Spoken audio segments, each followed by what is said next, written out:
Olá, está no ar mais um JR Entrevista e hoje vamos falar sobre o combate aos crimes ambientais, sobretudo na Amazônia, no Pantanal, na região centro-oeste, que tem sido alvo de muitos incêndios. E aqui comigo, o diretor da Amazônia e Meio Ambiente da Polícia Federal, Humberto Freire. Muito obrigado pela presença aqui com a gente. Eu que agradeço o convite, é um prazer. Essa é uma diretoria recente, né? Não existia, foi o próprio governo Lula, né? No primeiro dia de governo, criou dentro da Polícia Federal uma diretoria para cuidar desses crimes ambientais, né? E outras questões dos povos indígenas. Mas hoje, a população percebe que temos muitos incêndios, muitas investigações de crimes sobre a situação ambiental no país. Quais são os desafios e o senhor acha que a partir de agora é possível que a população consiga ver um resultado prático desse combate que a diretoria faz?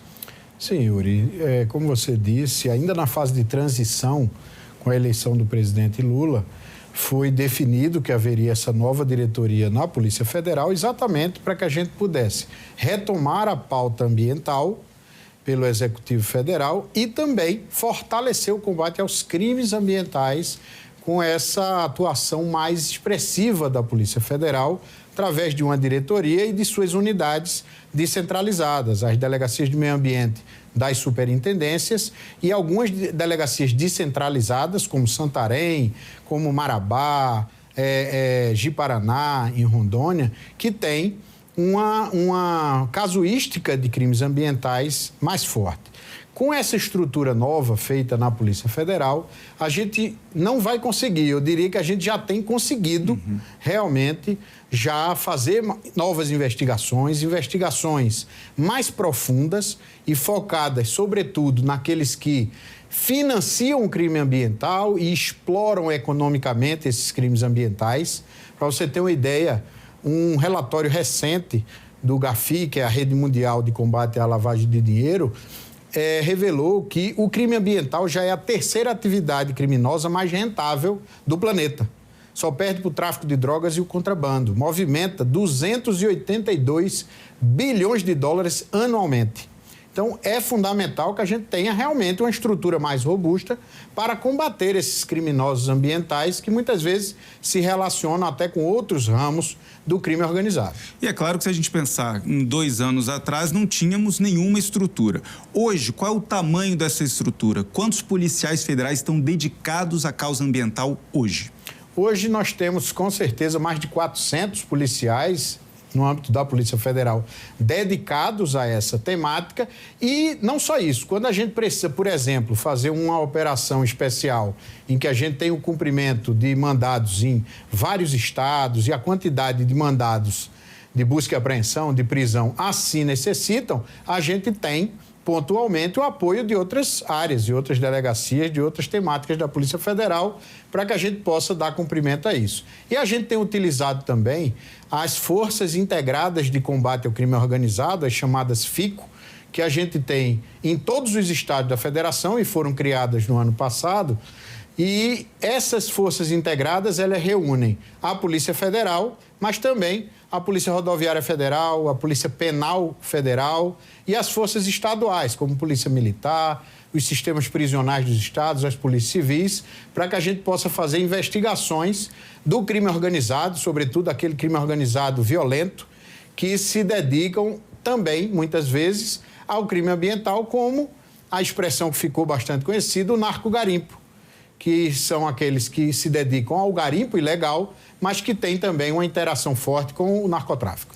Vira um crime organizado atuando em 3 frentes, né? Como o senhor falou, o contrabando, o tráfico de drogas e os crimes ambientais, né, em uma mesma organização criminosa com vários braços. E aí a Polícia Federal tem como resposta hoje também ampliar os braços, né, para poder fazer esse trabalho em diversas frentes. Esse número que o senhor diz de 400 pessoas, mais ou menos ali, um pouco mais, um pouco menos, integrado com também outras, né, polícias, até regionais, é um número suficiente para esse combate hoje? Ou a gente pode pensar que ainda, né, um início de um trabalho? Então, onde a gente pode pensar que seria um número ideal? Qual seria essa razão, essa proporção dentro da Polícia Federal para conseguir fazer as investigações e combater não só achar o criminoso que fez, mas também prevenir, né, que esse crime ocorra, principalmente os de incêndios? Olha, infelizmente ainda é insuficiente. Nós temos pedidos de novos concursos para que a gente possa ampliar o efetivo da Polícia Federal, e não só para essa temática, mas para todas as temáticas que a Polícia Federal trabalha, o narcotráfico, o combate à corrupção, os crimes cibernéticos. Realmente, com certeza, a gente precisa ampliar o efetivo da Polícia Federal para que a gente possa atuar em todas essas frentes que a legislação confere à Polícia Federal com mais qualidade, com mais assertividade, sabendo, obviamente, que em dados momentos a gente precisa concentrar esforços para que a gente possa combater situações emergenciais. Como foram, por exemplo, no início do ano passado, a gente concentrou muitos esforços no combate ao narcogarimpo, que estava ali muito intenso na terra Yanomami. Fizemos só o ano passado 13 grandes operações em todos os vieses daquele narcogarimpo da terra Yanomami, na logística, em quem financiava, em quem lavava o dinheiro do narcogarimpo, e conseguimos reduzir muito a atividade garimpeira na terra Yanomami. E óbvio que a gente precisa agora ampliar esse trabalho. Temos concentrado esforços com relação a esses incêndios. Criamos, num primeiro momento, frentes de trabalho e bases integradas no Mato Grosso e no Mato Grosso do Sul, por causa dos incêndios no Pantanal. Mais recentemente, com recursos extraordinários que foram autorizados pelo presidente Lula e pelo ministro Lewandowski, nós abrimos 4 polos dedicados de investigação no Acre, em Rondônia, no Amazonas e no Pará. E esses polos já começam a dar resultados. Tanto que a gente já desencadeou algumas operações, foi amplamente divulgado na mídia, algumas ações não só de polícia judiciária, cumprimento de mandados de busca e prisões, mas também ações ostensivas e flagranciais em que a gente prendeu as pessoas que estavam dedicadas a esses incêndios em flagrante.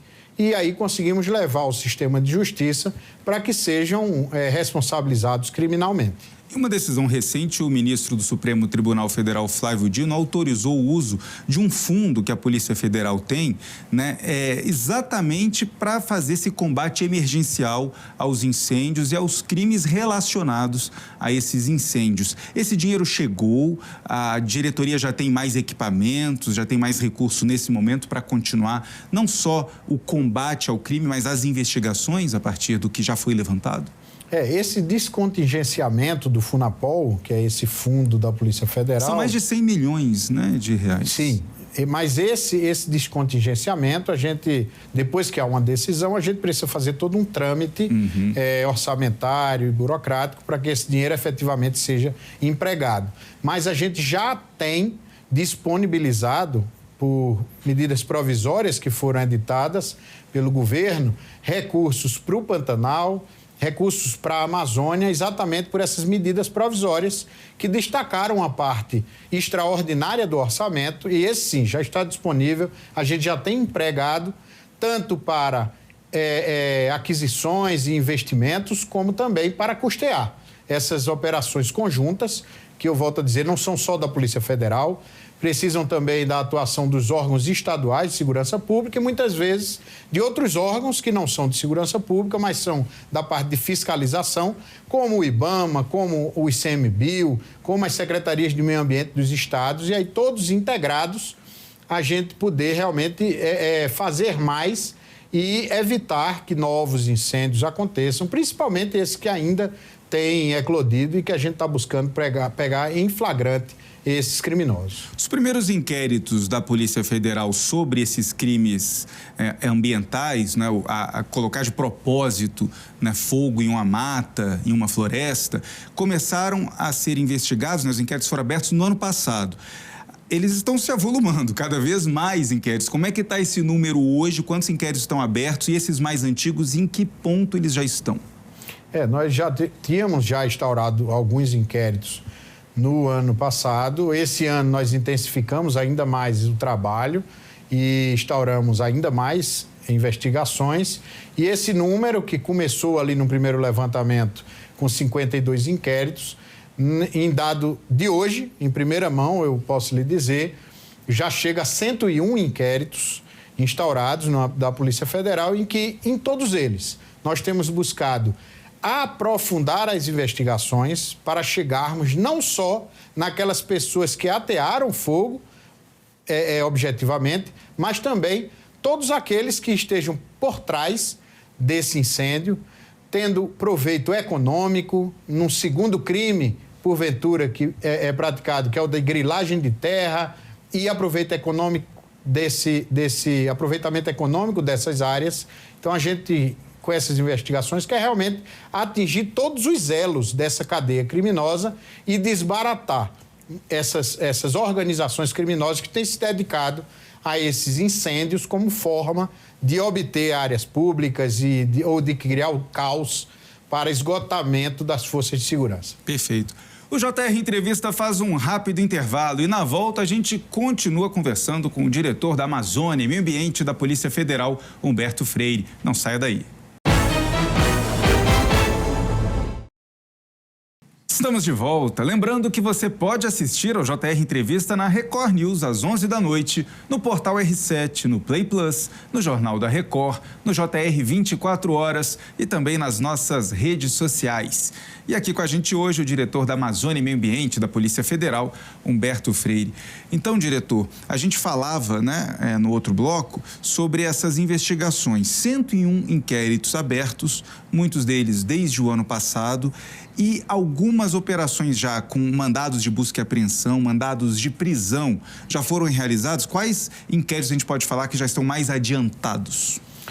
Algumas operações a gente já desencadeou, inclusive nessa última semana foi divulgado, com cumprimento de buscas, com prisões, tanto por mandado como em flagrante desses infratores, e isso depende muito da maturidade de cada investigação. Cada investigação tem sua dinâmica, não obrigatoriamente as mais antigas serão as que serão concluídas primeiro.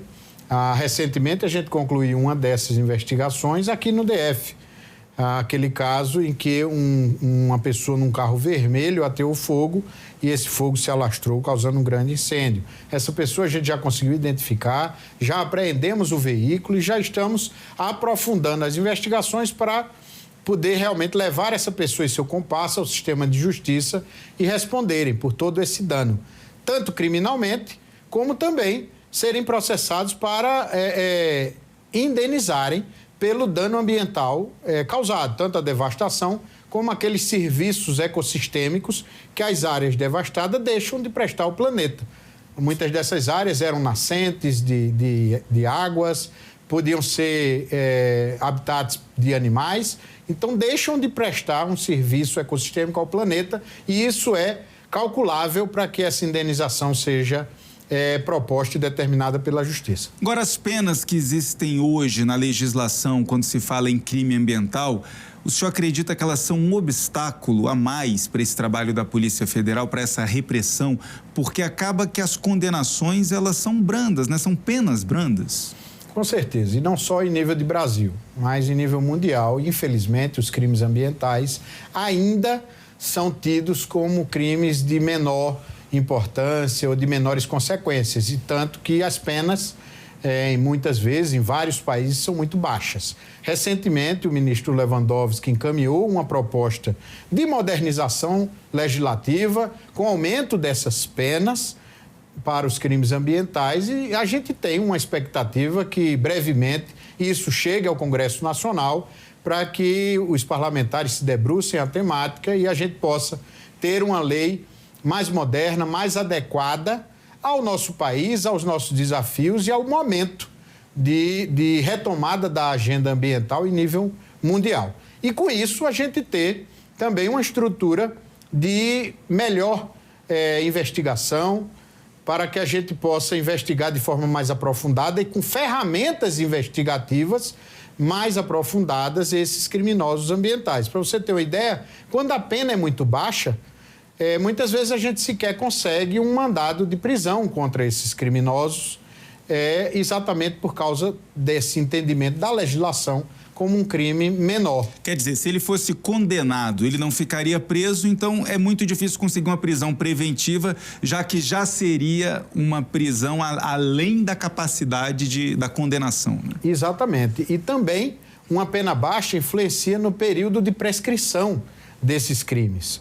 Um crime que tem uma pena muito baixa, ele prescreve aquele poder de punição da União, do poder público, ela prescreve muito rapidamente. Então, corre o risco de a gente ter um esforço enorme investigativo da polícia, do Ministério Público, da Justiça, para que, ao cabo de todo esse esforço, o crime esteja prescrito e todo esse trabalho seja jogado fora. Então, exatamente por isso que a gente tem apresentado essa proposta, para que a gente tenha uma legislação melhor. Agora, só aumentar a pena, a gente sabe também que não funciona. Um exemplo é o próprio tráfico de drogas. Temos países que, inclusive, têm a pena de morte para o traficante e o tráfico continua ocorrendo porque quem arrisca a própria vida consegue até uma vantagem econômica maior se sai vivo do crime. Então, a lógica econômica também precisa entrar nessa equação. Hoje, por que vale a pena para uma pessoa? Quem é essa pessoa? Que perfil é esse que está tacando fogo nas nossas matas e florestas? Olha, infelizmente, é exatamente isso. O crime organizado, ele viu essas penas baixas, altíssimos lucros, como eu disse, sobre o relatório do GAFI, e passou a investir fortemente, sobretudo nos últimos anos, nesses crimes ambientais, no narcogarimpo, na devastação e grilagem de terras, na extração ilegal de madeira. Então, o crime organizado ele se dedica a isso e passa a cooptar pessoas que são, muitas vezes, dessas próprias regiões para essa atividade criminosa. Então, além, obviamente, de uma modernização da legislação criminal, a gente precisa também que novas leis surjam, por exemplo, o Marco Legal do Ouro, que também está em tramitação no Congresso Nacional, e leis, por exemplo, como a regulamentação do mercado de carbono, que além de regular toda esse novo segmento econômico, vai levar uma possibilidade de levar riqueza ao Amazônida, a essas pessoas que são das regiões, para que, mantendo a floresta de pé, preservando o meio ambiente, possam realmente ter riqueza chegando ao seu bolso para que eles possam sustentar suas famílias. E o contexto hoje parece ser favorável, né, essa pauta, porque existe uma expectativa de um risco de uma mudança climática, de um aquecimento global, e a gente está vivendo isso hoje, né? Então, essas mudanças na legislação para um maior rigor, para ter uma maior importância nesse tema, o senhor acha que o momento é esse? Com certeza. Aquilo que se falava há anos atrás de que precisamos avançar porque um dia a conta vai chegar, o fato é que hoje, Yuri, a conta chegou. Aquele fato que aconteceu no Rio Grande do Sul, aqueles alagamentos, aquela devastação toda, incêndios florestais não só no Brasil, mas na América do Sul, na América do Norte, na Europa, alagamentos na Ásia. Nós estamos num momento em que a pauta climática precisa ser enfrentada com muita seriedade, muita rigidez em todo o mundo. E o Brasil precisa realmente se modernizar, intensificar suas ações, porque nós já estamos vivendo um momento diferenciado de clima e a gente precisa responder a isso, mitigando esses riscos e combatendo o crime ambiental. E a gente viu recentemente que a Amazônia queimando, até aqui no Distrito Federal, a fumaça chegou, né, e atrapalhou e deixou, inclusive, o ar como um dos mais poluídos do mundo. Então, quer dizer, a fumaça, ela viaja, atravessa continentes. Quando a gente pensa em proteger a Amazônia, inclusive, ela não está só em território brasileiro. Então, é importante cada vez mais uma cooperação internacional. E, nesse sentido, a Polícia Federal também já lançou, né, a criação de um centro internacional para pensar nessa cooperação, nesse combate que precisa, de fato, ser integrado. Sim, é um dos principais projetos do Plano AMAS, do Ministério da Justiça e Segurança Pública, é exatamente a instalação do CCPI Amazônia, que é o Centro de Cooperação Policial Internacional da Amazônia, capitaneado pela Polícia Federal, mas também integrado pela Polícia Rodoviária Federal, pela Senasp, Força Nacional de Segurança Pública, pelas 9 secretarias de segurança pública dos estados da Amazônia Legal e também pelos países amazônicos. Teremos oficiais de ligação da Colômbia, da Bolívia, da Venezuela, do Equador, de todos os países que têm Amazônia no seu território e também oficiais de ligação da Ameripol, da Interpol e da Europol. Isso tudo foi discutido e previamente pactuado numa reunião de altos dirigentes de polícia que nós fizemos em paralelo à cúpula de Belém o ano passado e esperamos inaugurar esse centro até o final do ano em Manaus para que a gente tenha essa grande integração de segurança pública servindo ao combate ao crime ambiental e à preservação como um todo. E o JR Entrevista faz mais um rápido intervalo. Voltamos já. Estamos de volta. Aqui no JR Entrevista, o diretor da Amazônia e Meio Ambiente da Polícia Federal, Humberto Freire. E, diretor, como a tecnologia tem ajudado essas investigações da Polícia Federal? Hoje é possível até identificar quem começou um primeiro foco de incêndio ali que depois acabou devastando uma grande área. Sim, nós temos uma ferramenta que é o nosso programa Brasil Mais, que são imagens de satélite de altíssima resolução que permitem que a gente identifique as áreas devastadas, que a gente tenha alertas feitas pela própria inteligência artificial desse projeto e dessa ferramenta, que nos alertam quando existe exploração de garimpo, desmatamento para retirada da madeira, ou também esses focos de incêndio, cicatriz de queimada, e a partir disso a gente consegue, analisando essas imagens, identificar o ponto de ignição específico, realizar perícias de local, realizar outras diligências que nos levam a descobrir os autores e poder responsabilizá-los, como eu disse, não só criminalmente, mas também a gente está fechando uma parceria com a AGU para que haja a cobrança cível dessa conta que é de milhões dessas áreas devastadas e desses serviços ecossistêmicos que deixam de ser prestados. Até porque essa área precisa ser recuperada. Então, quem vai pagar por essa recuperação, de acordo aí com essa ação da Advocacia Geral da União, é a pessoa que tocou fogo. É isso. A AGU já entrou com algumas ações nesse sentido e a gente quer ampliar com a utilização desses nossos laudos que prevêem o que foi devastado, o que foi retirado, esses serviços ecossistêmicos que deixam de ser prestados e até o impacto econômico que uma devastação dessa possa gerar ao nosso país através da queda do turismo ou de afetar um segmento econômico específico. Tudo isso é computado e precisa ser cobrado desses criminosos. E é possível, por esse sistema, identificar a placa de um veículo, por exemplo, o rosto de uma pessoa, ou aí já precisa cruzar com outros dados?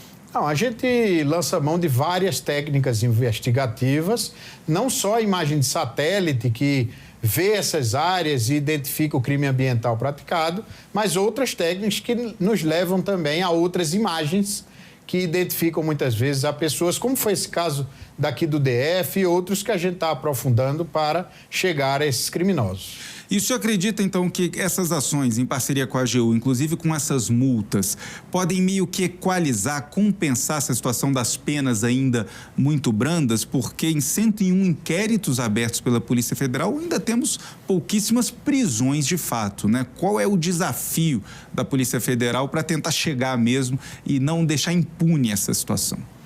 Como eu disse, as penas ainda são brandas e por isso que a gente tem utilizado, eu não diria de uma estratégia, mas de várias estratégias para que a gente possa realmente levar punição a esses criminosos.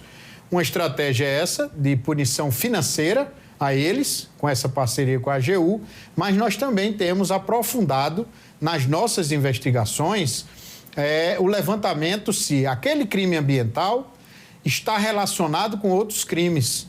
Porventura, a formação de uma organização criminosa, a falsidade documental, a exploração econômica ilegal e grilagem de uma terra, a corrupção de agentes públicos, que por vezes é identificada. Então, a gente procura fazer investigações aprofundadas para que a gente possa realmente fazer a conexão de todos os crimes que foram praticados e aí sim levar uma punição mais adequada, principalmente aquelas pessoas que coordenam essas organizações criminosas e aqueles que financiam e se aproveitam financeiramente desses crimes ambientais. E aí, nesse caso, a pena pode somar dezenas de anos de prisão, né? Sim, quando a gente tem vários crimes conexos, principalmente esses mais graves, de organização criminosa, lavagem de dinheiro, aí as penas costumam ser bastante elevadas. E para encerrar, o trabalho, o combate ao garimpo ilegal, a gente vê que é um desafio constante. O senhor falou no início do programa, né, do trabalho feito na terra Yanomami, mas assim, na hora que para a intensidade da fiscalização, volta quase que de forma imediata o garimpeiro a tentar ocupar a região. E aí, falando nisso, tem um projeto agora que é o do combate aos crimes ambientais pelo Marco do Ouro. O senhor pode falar um pouco mais sobre isso e como isso vai ajudar nesse combate? Isso, o combate ao garimpo ilegal, ele também precisa de ferramentas, inclusive legais. E bem por isso que foi proposto ainda no ano passado um marco legal do ouro, em que essa atividade de extração de minério, especificamente do ouro, seja melhor regulamentada, com nota fiscal eletrônica prevista em lei. Hoje a gente tem um normativo da própria Receita Federal, mas a gente precisa estabelecer isso em lei. A gente precisa definir responsabilidade de todos os atores da cadeia do ouro com relação à origem dele. Todas as pessoas que atuem nessa cadeia precisam estar comprometidas que aquele ouro tem uma origem legal, que ele não foi extraído de uma área, porventura, indígena ou uma área protegida, como se fala, né, no jargão, que não é um ouro de sangue, que foi obtido aquela riqueza com a morte de pessoas, como vinha acontecendo. Então, a gente precisa, sim, dessa legislação, desse marco legal do ouro, que vai trazer, além disso que eu falei, outras inovações, outras ferramentas para regular melhor esse mercado. A palavra aqui que a gente usa não é proibir, não é impedir totalmente a exploração da riqueza ambiental, riqueza mineral. Mas a gente precisa fazer isso com sustentabilidade e com regramento, atendendo os princípios constitucionais, aos marcos legais, para que seja uma atividade que traz riqueza ao país e às pessoas, mas que, sobretudo, é sustentável ao longo do tempo e não vai comprometer o nosso futuro. Perfeito. O JR Entrevista fica por aqui. Doutor Humberto, muito obrigado pela presença com a gente aqui. Eu que agradeço a oportunidade e ficamos sempre à disposição de esclarecer sobre essa difícil tarefa de combater o crime ambiental. É isso. Obrigado uma vez mais e obrigado também a você pela companhia e audiência. Até a próxima. Tchau, tchau.